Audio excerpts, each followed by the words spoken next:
अस्सलातु वस्सलामु अलैका या रसूल अल्लाह, अस्सलातु वस्सलामु अलैका या हबीब अल्लाह, अस्सलातु वस्सलामु अलैका या नबी अल्लाह,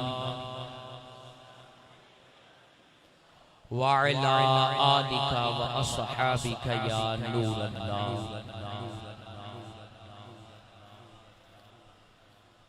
दुरूद पाक दरबार रिसालत मआब सल्लल्लाहु अलैहि वसल्लम में पेश फरमाए। अल्लाहुम्मा सल्लि अला सय्यदिना व मौलाना मुहम्मदिन मादनिल जूद वल करम व अला आलिहि व अस्हाबिहि व अहले बैतिहि व बारिक वसल्लिम।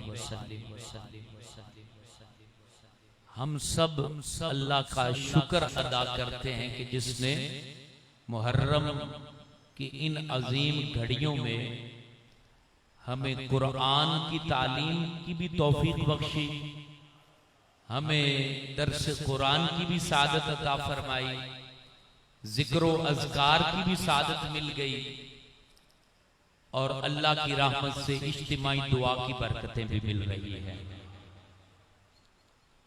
दुनियावी तौर पे आप मतलब किसी शादी में चले जाए और वहां 8-7 किस्म का खाना रखा हो तो कितने खुश होते हैं कि नहीं होते? कि यार वहां गए थे, कोरमा भी मिल गया, खीर भी मिल गई और क्या क्या इंतजाम था। ऐसी बात करते हैं कि नहीं करते? इस पेट पापी के लिए जहां 7 किस्म का खाना मिले तो हम तारीफें करते हैं, जहां रूह के तमाम असबाब मुयस्सर हो तो तारीफ करनी चाहिए कि नहीं करनी चाहिए? वहां हम क्या कहते हैं कि क्या कमाल इंतजाम था यार, सुभान अल्लाह, लुत्फ आ गया। और जहां रूह की पाकीज़गी, तहारत, कुव्वत, ताकत के तमाम अनवा की चीजें मुयस्सर हो, वहां कहा जाता है यार क्या कुरान पे लगा दिया, हम तो बयान सुनने आए थे, नात सुनने आए थे, मौलवी को लगा दिया। रूह के लिए एक चीज चाहिए और पेट के लिए 7 चीजें चाहिए। मुझे बताइए इंसाफ है कि ना इंसाफी है? ये ना इंसाफी है। और ये हम ऐसा करते हैं। अल्लाह के बंदो, अल्लाह का हम शुक्र अदा करें कि जिसने थोड़े वक्त में तमाम चीजों की बरकतें हमारी रूह को अता फरमा दी है। और इस तरह के इंतजामात हर मस्जिद में होते भी नहीं है और कर भी नहीं सकते हैं। रोजाना कुरान भी पढ़ाया जाए एक अलग मौजू पर। अब मौजू मुहर्रम के क्या होते हैं? अमूमन सुनने वाले को मौलवी साहब बात शुरू करते हैं, सुनने वाले को एंड भी पता होता है कि वहां खत्म हो गई। ऐसा होता है कि नहीं होता? वो कहेगा कि आप जितनी भी उठान उठा लें, आखिर में आपने ये कह के वमा अलैना इल्लल बलाग कर देना। तो अब यहां पर ऐसा नहीं है। कोशिश की जाती है कि हम एक नई बात डिस्कस करें जिससे मुझे भी फायदा हो, आपको भी फायदा हो। मेरे दोस्तों, ये तो एक शुक्राने के तौर पर ये चंद जुमले मैंने बोले कि यहां बैठने वाला अल्हम्दुलिल्लाह अल्लाह की रहमत से झोलियां भर रहा है और अपने दामन को करम से लबालब कर रहा है। हम जिस जमाने से गुजर रहे हैं, दुनिया भर में सुनने वाले बुखारी मस्जिद के पेज के नाजरीन और यहाँ बुखारी मस्जिद में जो पर्दे में बैठकर सुन रही हैं मेरी बहनें, हम सब अगर गौर करें तो इस वक्त हम समाजी मसाइल का शिकार हैं। हमारा मुआशरा दिन ब दिन बिगाड़ की तरफ जा रहा है। गमों की आंधियां इस कदर तेज हो चुकी हैं कि अब सामना नहीं किया जाता, पैर लड़खड़ा जाते हैं। ऐसी मुश्किलात में घेर रखा है कि बंदा बेबस हो जाता है और बाज दफा लोग मायूस हो जाते हैं, नाउम्मीद हो जाते हैं कि अब क्या किया जाए। ये हकीकत बात है कि इन सारे मसाइल से लड़ना बहुत मुश्किल है, लेकिन मिंबर से एक फिक्र आज के इस बयान में जो पेश की जाने वाली है वो सुनने के काबिल है और दुनिया भर के नाजरीन को भी इसमें फायदा होगा कि हमारी तमाम जो समाजी मुश्किलात हैं उसके हल की बुनियाद कैसे रखी जाएगी। फौरन तो कोई भी चीज हल नहीं होती है। एक बड़ी मर्ज जब लाहिक होती है तो पहले तशखीस होती है, फिर अव्वलन मेडिसिन दी जाती है, फिर आहिस्ता आहिस्ता रिकवरी होना शुरू हो जाती है। तो हमारे मुआशरे का जो नासूर और मसाइल का जो तूफान जिसका सामना हमें करना पड़ रहा है, इसकी इब्तिदा हल की कैसे होगी।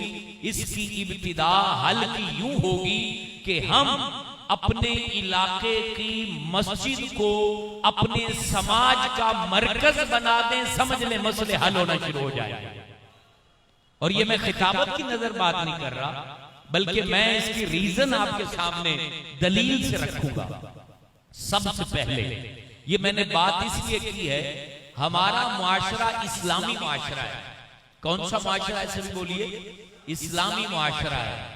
अगर कोई बंदा किसी डिपार्टमेंट में बिजनेस कर रहा है, गारमेंट्स में बिजनेस कर रहा है और उसका बिजनेस खराब हो, तो वो कहां जाके मशवरा करेगा?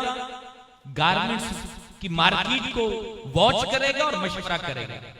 ऐसा नहीं है कि वो कंप्यूटर हार्डवेयर वाले के पास चला जाए, यार मैं तो लुट गया, मुझे बताओ क्या करना चाहिए। उसको वो बंदा कहेगा कि तू गारमेंट्स वाला है तो वहां जा और अपने मसले का हल वहां तलाश कर। अगर कंप्यूटर की मार्केट में है तो कंप्यूटर की मार्केट में उसके मसले का हल है। अगर वो हार्डवेयर से ताल्लुक रखता है तो उसके मसले का हल हार्डवेयर के अंदर मौजूद है, ना कि कपड़े वाले के पास उसका हल है। हमारा मुआशरा इस्लाम से ताल्लुक रखता है, हमारा मुआशरा कुरान से ताल्लुक रखता है, हमारा मुआशरा ताजदारे कायनात के कदमों से लगी खाक से ताल्लुक रखता है, हमारा मुआशरा जनाबे खुलफाए राशिदीन की तालीमात से ताल्लुक रखता है, और हमारा मुआशरा इमाम हुसैन की शहादत से ताल्लुक रखता है। अब हमारे अंदर बिगाड़ आ गया तो बिगाड़ का हल अब अमेरिका वाले तो हमें देने से रहे, बरतानिया वाले भी नहीं दे सकते, कोई और मुआशरा हमारी प्रॉब्लम को दूर नहीं कर सकता। हमारा ताल्लुक चूंकि इस दुनिया की मार्केट में मदीने की मार्केट से है, तो हमारा मसला भी मदीने की गलियों से हमें मिलेगा। ये बात लिखने वाली है और दिल की तख्ती पे लिखने वाली है कि जब ताल्लुक इस्लामिक मुआशरे से है, इस्लामिक समाज से है, तो समाजी प्रॉब्लम भी इस्लाम ही दूर करेगा। और उसकी बुनियाद फिर कैसे मिलेगी? नबी पाक की जात का मुताला करते हैं। नबी करीम अलैहिस्सलाम ने फलाही रिफाई रियासत की बुनियाद मदीने में आके रखी। जैसा कि हमारे यहाँ सियासतदान नारा लगाते हैं फलाही रियासत मदीना तो रसूल है, तो मदीने की जानिब जब ताजदारे कायनात के कदम बढ़े और नबी पाक ने सबसे पहले मेहमान नवाजी का शरफ अहले कुबा को अता फरमाया, तो हुजूर की सीरत की किताब को उठा के देखें, वहां कदम लगते ही ताजदारे कायनात का वहां पर आराम फरमाते ही सबसे पहली मुशावरत, सबसे पहली बात, सबसे पहला डिसीजन ये लिया गया कि यहां मस्जिद को कायम करना चाहिए।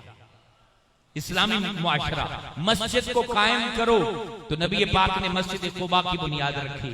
वहां से मदीने आए, अब बंदा हिजरत करके आए तो सबसे पहले अपने घर के लिए सोचता है कि मेरा घर ऐसा होना चाहिए, फुला मोहल्ले में घर को खरीद लूं, फुला जगह पर जिसका व्यू अच्छा हो, जिसके पड़ोसी अच्छे हो, वहां घर बार बना लिया जाए। तो नबी पाक ने वहां सबसे पहले समाज पर तवज्जो दी, सबसे पहले समाज पर।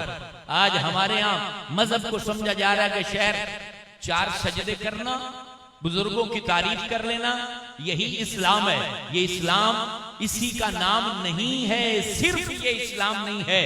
इस्लाम को हकीकत की नजर से देखो जो मैं आपके सामने रख रहा हूं। अब उसके 2 पहलू जो बुनियादी हैं वो आपके सामने रख रहा हूं। मक्के से मदीने इस्लाम नबी पाक की सरबराही में पहुंच चुका है, और यहां हुजूर अलैहिस्सलाम पहुंचते ही सबसे पहले फरमा रहे हैं कि इस जगह की जमीन जो है उसको खरीद लिया जाए और इस पर मस्जिद का कयाम किया जाए। अच्छा, मस्जिद कायम कर दी गई।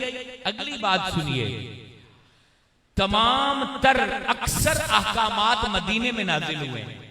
जितने अहकाम हैं वो कहां नाजिल हुए हैं? मदीने में। ज़कात का हुक्म हो, रोजों की फर्जियत हो, किबले की तब्दील किया जाना हो, ये जितने अहकाम हैं मदीने में नाजिल हुए हैं। लेकिन ये बाद में नाजिल हुए हैं।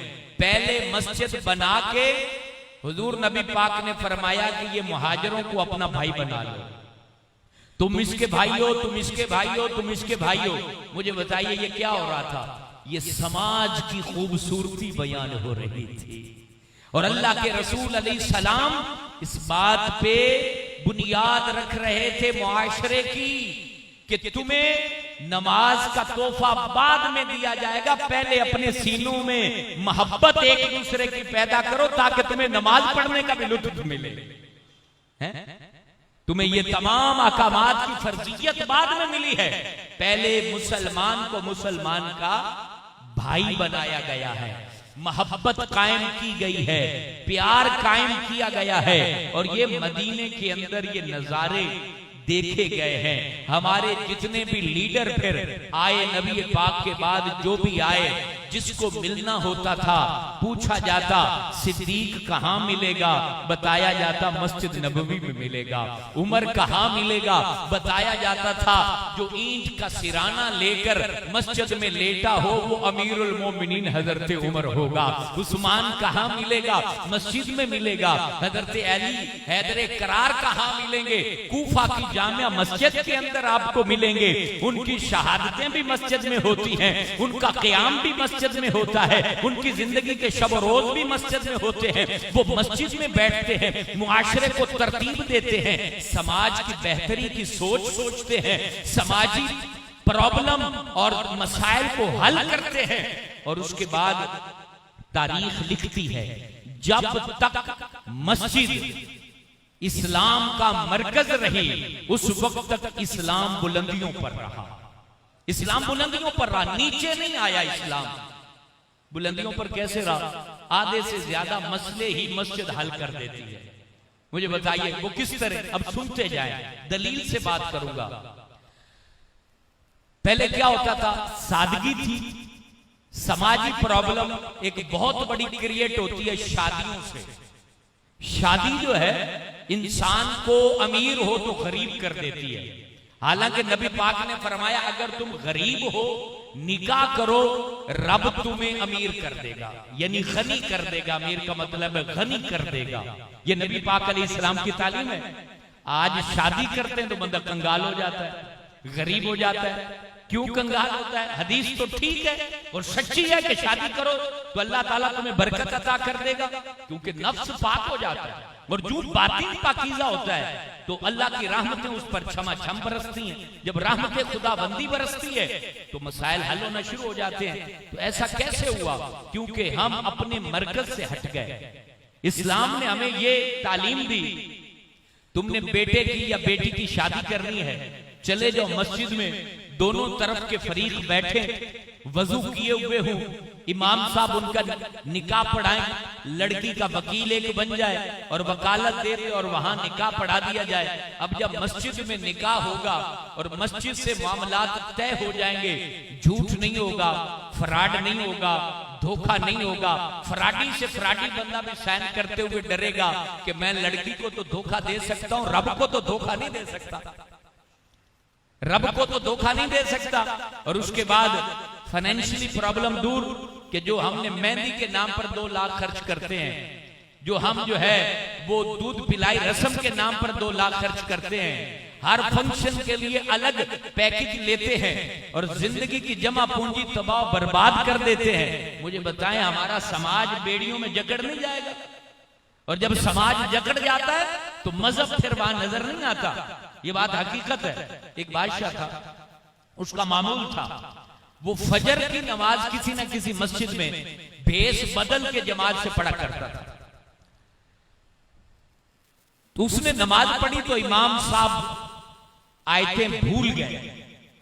वो घर आया, घर आने के बाद उसने कुछ तहफ़ तैयार किए और खादिम को कहा कि जाओ तन्हाई में इमाम के घर में ये चीज दे के आ जाओ। वो दे के आ गया और उससे पूछा गया कि आपने ऐसा क्यों किया है? तो उस बादशाह ने कहा कि मैंने इसलिए ऐसा किया है कि इमाम के पीछे जब मैंने नमाज पढ़ी तो वो परेशानी का शिकार थे, उसके घर के मसाइल उसकी आंखों के सामने आए तो कुरान की आयतें भूल गया और मैंने उसकी मदद की ताकि वो तवज्जो से कुरान मजीद की तिलावत कर सके और नमाज पढ़ा सके।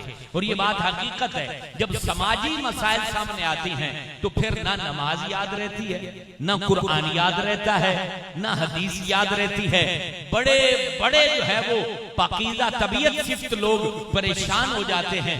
जब समाज अच्छा होता है ना तो नमाज पढ़ने को भी जी चाहता है, तहज्जुद पढ़ने को भी दिल करता है, मसाइल का हल जब हो जाता है। इसलिए नबी पाक अलैहिस्सलाम जब मस्जिद नबवी में बैठा करते तो किस तरह हमारी समाजी मसाइल को हल फरमाया करते। एक मौका पर हुजूर जाने आलम अलैहिस्सलाम मस्जिद नबवी में तशरीफ फरमा है। एक कबीले के लोग आए, तहबंद बांधे हुए हैं और कमीजें नहीं है, भूख भी उनको लगी हुई है। नबी पाक अलैहिस्सलाम के सामने जब हाजिर हुए, हुजूर जाने आलम अलैहिस्सलाम ने देखा कि ये लोग जो हैं वो इतने परेशान हैं। आपने जल्दी से नमाज पढ़ाई, नमाज पढ़ाने के बाद आपने कुरान की तिलावत फरमाई और उसके बाद फरमाया कौन है जो राय खुदा में माल पेश करे।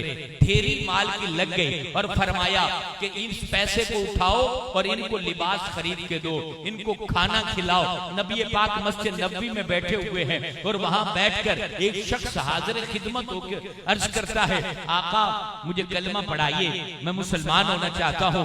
हुजूर अलैहिस्सलाम ने उसको कलमा पढ़ाया, वो मुसलमान हो गया और हुजूर सल्लल्लाहु अलैहि वसल्लम ने फरमाया कौन है जो इसके सर को ढांपेगा। हजरत अली खड़े हुए और अपना इमामा उतारा, उसके सर पर रख दिया। ये मस्जिद का किरदार बता रहा हूं इस्लाम की नजर में। मस्जिद गूंगे बहरों का नाम नहीं है। जमात क्यों रखी गई है, कभी गौर किया?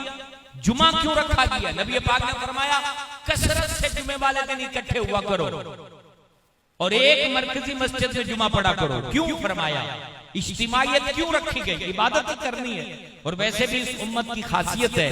फरमाया गया, हुजूर जाने आलम फरमाते हैं मेरी उम्मत के लिए रब ने पूरी जमीन को मस्जिद बना दिया है, तो फिर जमात का कयाम क्यों? कहीं भी सजदा कर लो, नमाज पढ़ लो, नमाज हो जाएगी। इसलिए कयाम रखा गया है तुम एक दूसरे की शक्लों को देख के भूख की पहचान कर सको।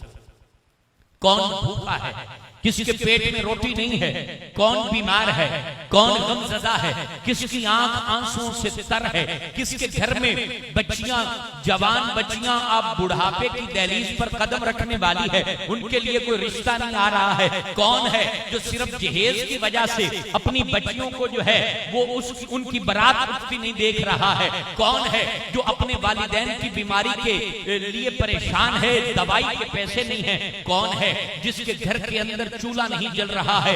ये जमात का कयाम इसलिए है ताकि तुम एक दूसरे के दर्द को समझ सको, एक दूसरे की तकलीफ को समझ सको, एक दूसरे की परेशानी को और दुख को नमाजों में और उस जमात के बाद होने वाली दुआओं में तुम एक दूसरे के महसूस करो। यार ये बंदा जब भी आता है रो रहा होता है, कुछ तो होगा जो इसको दर्द तड़पा रहा है।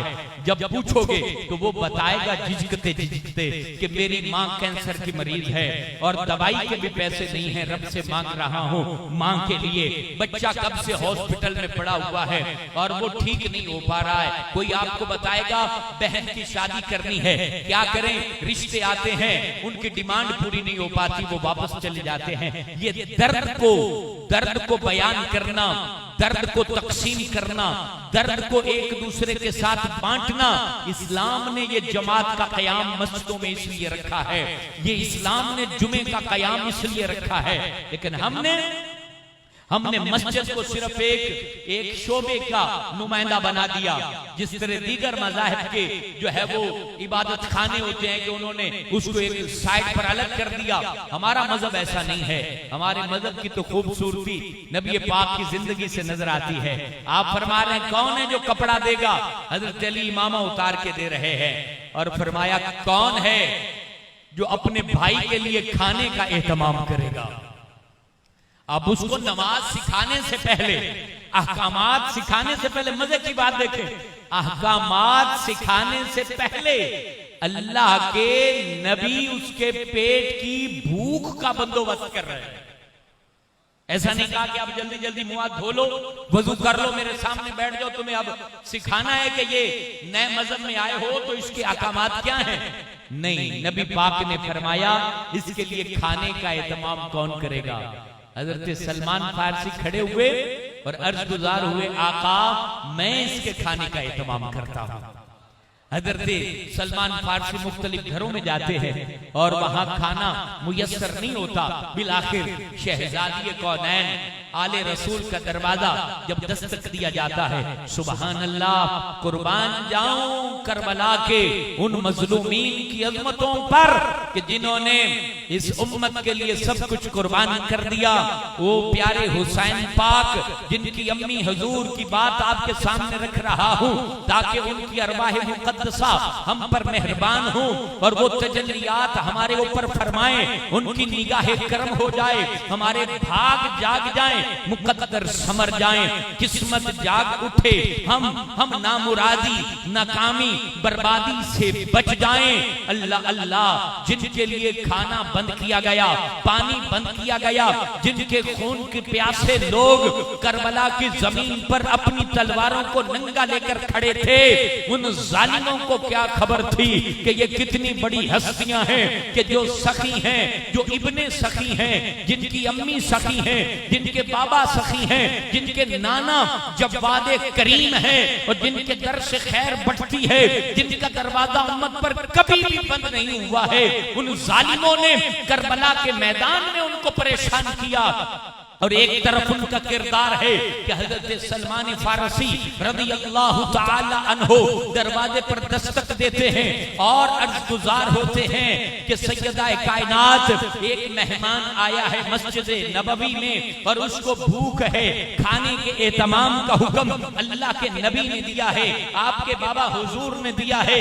तो हजरत सैयदा कायनात ने अपनी चादर मुबारक अता फरमाई और फरमाया कि इसे रहम रख के कुछ आटा ले आओ ताकि हम खाना तैयार करें तो और उस मेहमान को जो है वो सैराब किया जाए। अल्लाह अल्लाह, वो उधार आटा लाया गया, उसका उन दानों का आटा पीसा गया, उस आटे को गूंथा गया, सैयदा कायनात ने रोटियां तैयार की और उसके बाद वो तश्त में रख कर दी। हजरत सलमान फारसी अर्ज गुजार होते हैं, बीबी पाक इसमें कुछ रोटियां हसनैन करीमैन जो 3 दिन से भूखे हैं और उन्होंने खाना नहीं खाया है उनके लिए रख लीजिए। सैयदा कायनात इरशाद फरमाती हैं, हम जो कुछ रब की राह में दे देते हैं फिर वापस नहीं लिया करते हैं, फिर हम वापस नहीं लिया करते हैं और वो रोटियां लेकर हाजिर खिदमत हो जाते हैं। ये मस्जिद का किरदार है, जहां भूखों का पेट पाला जाए इस्लाम में उसको मस्जिद कहा जाता है, जहां दर्दमंदों की रसाई हो इस्लाम में उसको मस्जिद कहा जाता है, जहां लोगों के गम खुशियों में तब्दील हो उसको मस्जिद कहा जाता है, जहां बीमार आए उसको दवा दी जाए उसको मस्जिद कहा जाता है, जहां सब ठुकराए हुए आए तो उनकी मदद कर दी जाए उसको मस्जिद कहा जाता है, जहां गुनाहगार आए शिफा पाके जाएं उसको मस्जिद कहा जाता है,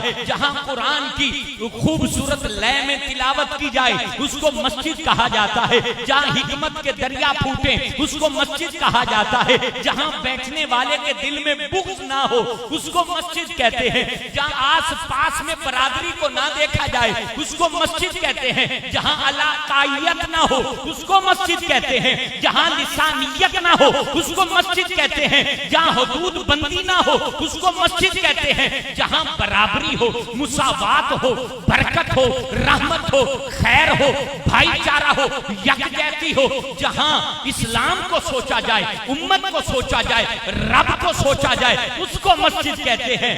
मस्जिद सिर्फ दीवारों को खड़ा कर देने का नाम नहीं है, मस्जिद नूर के मिंबर खड़ा करने का नाम है। ये मस्जिदें हैं और ये नजर कहां आती है। अब मस्जिद का सबसे बड़ा किरदार ये सारे, अब मस्जिद की सारी जिम्मेदारियां कौन अदा करेगा? उसमें सबसे बड़ा किरदार इमाम का होता है। ये काबिल तवज्जो बात है, दुनिया भर के लोग सुन रहे होंगे। मस्जिद की तमाम वो जिम्मेदारियां जो नबी पाक अलैहिस्सलाम ने मस्जिद के सिपुर्द की हैं, उसका बहुत बड़ा हिस्सा इमाम मस्जिद अदा करता है। इमाम मस्जिद के हकीकी मरकजी किरदार को कब अदा करेगा? जब वो उसके काबिल होगा।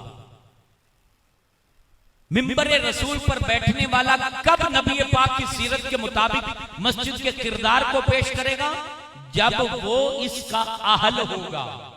दुनिया भर के लोग मेरी बात दिल पर लिख लीजिए, मस्जिद में मुसल्ले पर खड़ा होने वाला, मिंबर पर बैठने वाला तनख्वाह की कमी की बुनियाद पर सिलेक्ट ना किया जाए, उसकी इल्मी रूहानी काबिलियत की बुनियाद पर उसकी सिलेक्शन की जाए।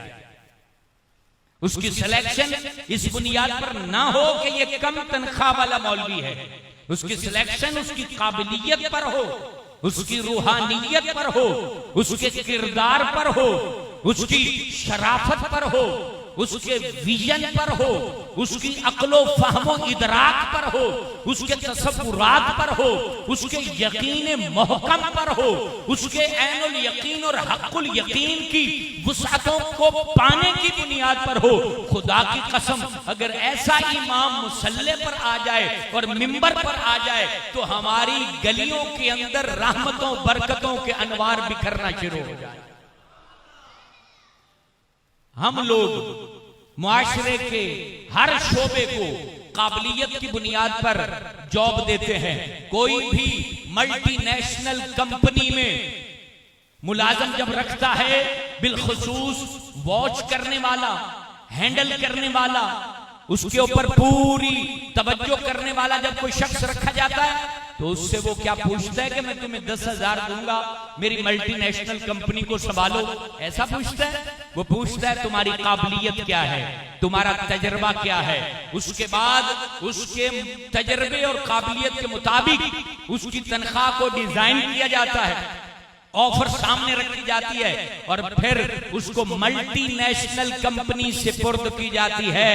इस्लाम का जो मल्टीनेशनल इदारा वो मस्जिद है और वो कहते हैं 5,000 में बंदा आ जाए, 7,000 में वो बंदा आ जाए। मल्टीनेशनल इदारा, उसके लिए ना लबो लहजा, उसके लिए ना इल्म की जरूरत, उसके लिए ना अरबी लहजे की जरूरत, ना किरदार की जरूरत, ना शराफत की जरूरत। और फिर हम ही फेसबुक पर वो क्लिप वायरल करते हैं, इमाम मस्जिद गलती करते पकड़ा गया और क्लिक क्लिक क्लिक क्लिक, वो फुलाने मसलक का था। भाई जिस मसलक का मर्जी था तो मस्जिद में मसला हुआ ना, तो तमाशा बनाने वाले भी हम और उसको वहां सीट देने वाले भी हम, गलत बंदे को ओहदा देने वाले भी हम और मस्जिद का फिर मजाक उड़ाने वाले भी हम, कहका लगाने वाले भी हम।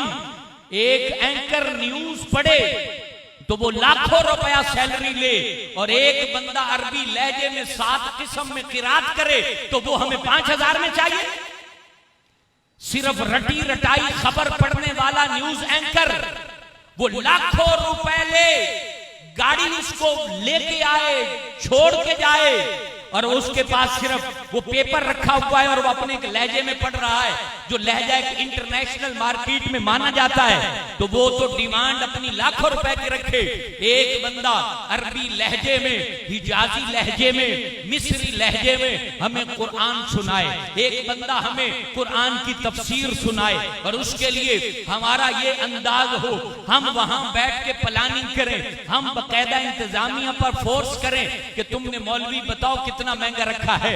नहीं यार, फुलानी मस्जिद वाले तो 7,000 देते हैं, तुमने कारी को इतने पैसे क्यों दे दिए, उसको जरा तुम फजूल खर्ची कर रहे हो। अल्लाह अल्लाह, हमारा बच्चा अगर किसी आला स्कूल में पढ़ने जाए तो हमें फीस की टेंशन नहीं, हम अगर बड़े डॉक्टर के पास चेकअप करवाने जाए तो हमें फीस की टेंशन नहीं, अगर हम किसी कंपनी की बुनियाद रखें तनख्वाहों की टेंशन नहीं। और मस्जिदों को हमने सुपुर्द कर दिया ना अहल लोगों के हाथ में, जिनको ना सुर से कुरान पढ़ना आता है, ना जिन्होंने तफसीर पर अबूर हासिल कर रखा है। तो फिर मेरे दोस्तों, हमारे बच्चों के दिलों के अंदर हमारी खवातीन के सामने इस इस्लाम की असली रूह को कैसे पेश किया जाएगा, ये मस्जिद का बुनियादी किरदार इस मुसल्ले के सिपुर्द है, मिंबर के सिपुर्द है।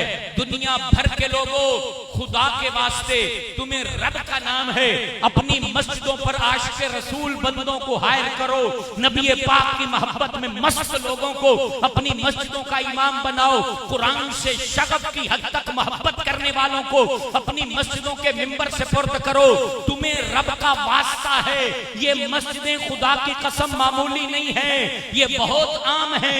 ये आम है तो जहां भी फतह होती थी पहले मस्जिद की बुनियाद रखी जाती थी, जहां भी इस्लाम का परचम बुलंद होता था मस्जिद की बुनियाद रखी जाती थी। और मेरे दोस्तों, उसके बाद अगली बात और अहम बात, मस्जिद का बकिया जो समाजी किरदार है वो इंतजामिया और अहले इलाका के सिपुर्द होता है, लेकिन हमने इस पर कभी गौर नहीं किया। अजीब हैरत की बात है, हम सब नमाज पढ़ने मस्जिद में आते हैं, गौर से सुनिएगा, नमाज पढ़ने पूरा मोहल्ला मस्जिद में आता है, बिलखुसूस रात में, फजर में। मुझे बताइए, जब हमारा कोई भी शख्स मर जाता है तो लाश उठा के हम सर्द खाने को घूम रहे होते हैं। कभी गौर किया है कि मस्जिद के कोने में सर्द खाना भी बन जाए, गुस्ल देने का और कफन देने का एहतमाम भी हो जाए कि कहीं लवारस लाश ना पड़ी हो, 5 वक्त नमाज पढ़ने आए, मैयत की भी जियारत हो जाए और गुस्ल हो गया है नहीं हो गया है इसका भी पता चल जाए, तो इसका बेहतरीन हमने फाउंडेशनों के हाथ में सारा कुछ दे दिया। और उसके बाद एहसास कब होता है? जब बंदा खुद मरता है, खुद मरता है उस वक्त एहसास होता है। लेकिन वो बता नहीं पाता कि बच्चे फेंक के चले गए हैं सर्द खाने में और सुराब गोट में बंदा पड़ा हुआ है, ना पोता करीब है ना पड़पोता करीब है, हफ्ते बाद लाश लेने जा रहे हैं। और ये चीजें कहाँ होनी चाहिए? ये मस्जिद के पास होनी चाहिए। मस्जिद हमारा मरकज है, वहां जगह भी होती है, लेकिन हम बड़े बड़े इदारों को लाखों रुपया दे देते हैं और वही चीज अपने इलाके में, अपनी मस्जिद के कोने में बनाने के लिए 50,000 हम देने को तैयार नहीं। बेहतरीन कम्युनिटी सेंटर जो आपको फायदा दे सकता है वो आपकी मस्जिद है। लॉकडाउन आया, इलाके के न जाने कितने लोग परेशान होंगे। मैंने जब ये फेसबुक पर ये खबर देखी ना, यकीन जाने, मैं कोई यहाँ का यानी एम्प्लॉई तो नहीं हूं मैं, लेकिन मोहब्बत है बुखारी मस्जिद से, जब भी ये बुलाते हैं तो हाजिर हो जाता हूं। जब देखा कि सब्जी गोश्त के लिए इन्होंने स्टॉल लगा दिया है, रूह खुश हो गई। ये तो इन्होंने एहतमाम किया होगा।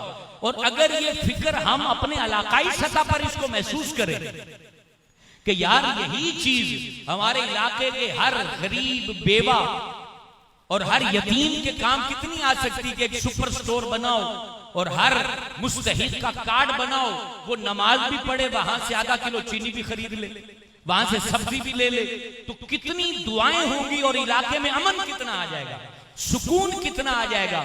मस्जिद के ये एक पहलू में मेडिकल स्टोर बनाओ कि अगर कोई बंदा बिल्कुल उसके पास इस्तिताअत नहीं है तो वहां से वो अपने बुखार की या कोई दवाई ले सके, कार्ड उसका बनाओ। ये चीजें मस्जिद के पास होनी चाहिए। और करेगा कौन? इंतजामिया। इंतजामिया कैसे जो है इस पर कदम उठाएगी? अहले इलाका इसके ऊपर कदम उठाए, अहले इलाका इसको तवज्जो दे। नबी पाक ने मस्जिद को कम्युनिटी सेंटर करार दिया है और नबी पाक ने ये तालीमात दी हैं कि तुम्हारे माशरे के अंदर बेहिसी नहीं होनी चाहिए, हसद और बुग़्ज़ में जलते जलते ना मर जाओ। दूर इलाकों के अंदर हम जितनी फंडिंग करते हैं, अपने इलाके को अगर आप खड़ा कर दें तो आपकी गली में रहने वाली बेवा को वहां दूर किसी एरिया में जाके राशन नहीं लेना पड़ेगा, इधर से ही वो अपने किसी बच्चे को भेजेगी और राशन लेके वो घर में रोटी पका लेंगे। उसकी इंक्वायरी करना, उसकी तशखीस करना, तहकीक करना भी आसान है। हम मेरे दोस्तों, हम चौक चौराहों में बैठते हैं, हम हुकूमत और इंटरनेशनल इस्टेब्लिशमेंट को डिस्कस करने वाले अक्लमंद लोग हैं। यानी हम शुरू होंगे अमेरिका से और इस्लामाबाद आके हम ठहरेंगे, हमारी परवाज इतनी बुलंदोबाला है और हम सिर्फ खारा दर में एक कम्युनिटी सेंटर नहीं बना सकते। हम जहां 5 वक्त नमाज पढ़ते हैं उस मस्जिद को हम मिसाली नहीं बना सकते। हम सिर्फ अपने इलाके की मस्जिद को मिसाली बना दें। जब बीमार का इलाज, भूखे पेट वाले के भूख का इलाज या यतीम मिस्कीन की दाद रसी, जहां एक मरे हुए शख्स की दाद रसी, मतलब उसके लिए कफन का एहतमाम, उसके लिए जो है वहां पर गुस्ल का एहतमाम, सर्द खाने का एहतमाम। हम चले हैं जनाब, इस्लामाबाद वाले ठीक हो जाए, फौज ठीक हो जाए, अमेरिका ठीक हो जाए, ओ भैया कोई ना ठीक हो, मैं ठीक हो जाऊं, आप ठीक हो जाए। हमें किसी ने मना किया है कि हम अपने इलाके को मॉडल ना बनाएं? आज ये इमाम आली मकाम की ये तालीमात है। इमाम आली मकाम ने किस लिए गर्दन कटाई थी, कभी सोचा है? मॉडल रियासत के लिए गर्दन कटाई थी, खूबसूरत समाज के लिए गर्दन कटाई थी। हम डिस्कस करके निकल जाते हैं, हर फिरके वाले ने अपनी जनाब दुकानदारी चमका रखी है, और हर मौलवी अपने पैसे लेके साइड पर हो जाता है, और हर बंदा अपने अफराद गिन के, हाँ हमारे इतने हो गए, हमारे इतने हो गए, साइड पर हो जाता है। कभी गौर किया है कि उन्होंने नन्हे नन्हे बच्चों की गर्दनें कटा दी, किस वजह से? क्योंकि उन्हें यजीद की सूरत में बुरा समाज नजर आ रहा था और वो मदीने वाला समाज चाहते थे। मेरे दोस्तों, इमाम हुसैन को चाहने वाले हो तो कुछ ना करो, बुखारी मस्जिद के इर्द गिर्द को मदीने वाला समाज बना दो। जहां शादियां हो तो वो उसी अंदाज से हो, यहां पर उसका एहतमाम हो, यहां बच्ची कोई भी जो है वो इस इंतजार में खारा दर में ना बैठी रहे कि जनाब उसको जहेज नहीं मिला और उसकी उम्र 40 साल हो गई। ऐसा दर्द पैदा करो इस मुहर्रम में, अपने आप को ऐसा तैयार करो, और आप कर सकते हो। अल्लाह ने ताकत दी है, कुव्वत दी है, मार्केट के अंदर आप रहते हो, आपके चाहने वाले जानने वाले हजारों में होंगे। अब तो यहाँ बुखारी मस्जिद में अल्हम्दुलिल्लाह सब दोस्तों ने मिलके ये 70-80 लाख का प्लॉट भी साथ ले लिया है। अब इसके ऊपर जो बिल्डिंग खड़ी होगी, जो कम्युनिटी सेंटर बनेगा, रूहानी सेंटर बनेगा, पूरी दुनिया से जो लोग कुरान आके पढ़ेंगे, वो आपकी शऊर की बेदारी की बुनियाद पर है। आप ना सोचो कि जनाब हमने वहां फंड दिया तो जनाब अंदरून सिंध में इतना बड़ा हमने इदारा बना दिया। ये आपसे पूछा ही नहीं जाना, आपसे पूछा जाना है आप जहां पैदा हुए, जहां मरे, उस इलाके के लिए आपने क्या कुछ किया है। ये हकीकत बात है, मौलवियों से भी पूछा जाएगा। आपको पता है 2-2.5 साल मैंने अपने गांव को दे दिए, यहाँ की अच्छी सैलरी तनख्वाहें छोड़ के, और 2 साल में वह इदारा बना दिया। मेरे बच्चे भूखे रहे, और मैं सिर्फ इस बात पर कि क़यामत वाले दिन अगर ये कह दिया जाए कि तुम दुनिया भर में गए, अपने इलाके को तुमने क्या दिया, तो ये सवाल आपसे भी होना है, मुझसे भी होना है, हर शख्स से होना है। आपसे ये नहीं कहा जाएगा कि फलां इलाके में क्या करते रहे हो, खारा दर में तुमने क्या किया है, इसकी फिक्र करो। इस इलाके को कुछ दे जाओ, कम्युनिटी सेंटर दे जाओ, रूहानी मरकज दे जाओ, औलाद के लिए नूर का मिंबर खड़ा कर जाओ। खुदा की कसम, इमाम हुसैन आपसे इतने राजी होंगे कि क़यामत वाले दिन हम उम्मीद रखते हैं कि वो कहेंगे अपने नाना हुजूर से कि मेरी तालीमात पर अमल करके इन्होंने एक इलाके में नूर की इमारत खड़ी कर दी थी। ऐ मेरे नाना जान, इनकी शफात आप फरमा दीजिए। अल्लाह से दुआ करते हैं, अल्लाह ताला मुझे, आपको, पूरी दुनिया के जो लोग इस वक्त मुझे सुन रहे हैं, मस्जिदों को मरकज बनाइए, मरकजियत दीजिए मस्जिदों को, और अपने बड़े बड़े प्रोग्राम, अहम तरीन मामलात मस्जिदों के जरिए कीजिए, निकाह मस्जिद के जरिए कीजिए, और फजूल रसूमात जिसमें पैसा जाया होता है उसको माइनस कर दीजिए। मस्जिद को जब तुमने मरकज बना लिया, फिर याद रखिएगा, यहां पर आते जाते कामयाबी आपके पैरों को चूमती रहेगी। मस्जिदों में आने वाली बारात भी कामयाब है, और मस्जिद से उठने वाला जनाजा भी कामयाब है, मस्जिद में आने वाला बूढ़ा भी कामयाब है, और मस्जिद से निकलने वाला जवान भी कामयाब है। मस्जिद से प्यार कीजिए, यही हजरत हुसैन की तालीमात है। करबला भी चले तो मस्जिद से हो के चले। पहले मस्जिद नबवी में गए, फिर मस्जिदुल हराम में गए, फिर वहां से करबला को गए, और हमें बता दिया कि जब मैं मुश्किल में मस्जिद से फिर मस्जिद में होके फिर मैं करबला को जाता हूं, तो तुम्हें भी अपनी सुबह शाम में मस्जिद को याद रखना होगा। अल्लाह से दुआ करते हैं, अल्लाह वहदहू ला शरीका लह अहले इस्लाम को अपनी मस्जिदों को मरकजी हैसियत देने की तौफीक अता फरमाया।